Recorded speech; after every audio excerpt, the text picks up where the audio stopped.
Professor Nageshwar విషయంలో నిన్న పవన్ కళ్యాణ్ మళ్ళీ తీవ్రస్థాయిలో విరుచుకుపడినటువంటి నేపథ్యంలో ఆయన ఒక ప్రకటన చేశారు. ఆంధ్రప్రదేశ్ రాజకీయాలకు సంబంధించి తాను ఇటీవల చేసిన వ్యాఖ్యలకి తవ్వద్దని ప్రొఫెసర్ నాగేశ్వర్ కోరారు. ఆ వ్యాఖ్యలు ఎప్పటికే ఉపసంహరించుకున్నానని, దాన్ని జనసేన నాయకత్వం అంగీకరించిందని, ముగిసిన అధ్యాయంగా భావించాలని అందరినీ కోరిందని గుర్తు చేశారు.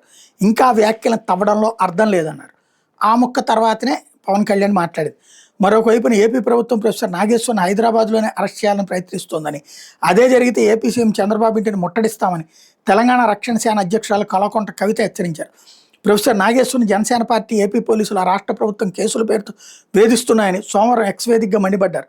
పార్టీలకు అతీతంగా రాజకీయ విశ్లేషణలు చేసే నాగేశ్వర్ మీద కావాలని అక్రమ కేసులు బనాయిస్తూ కుట్రలు చేస్తున్నారన్నారు. తెలంగాణ సమాజం, తెలుగు ప్రజలు గౌరవించే మేధావి మీద ఏపీ ప్రభుత్వం కేసులు నమోదు చేసి వేధింపులకు గురి చేయడానికి ఖండిస్తున్నామని ప్రకటించారు.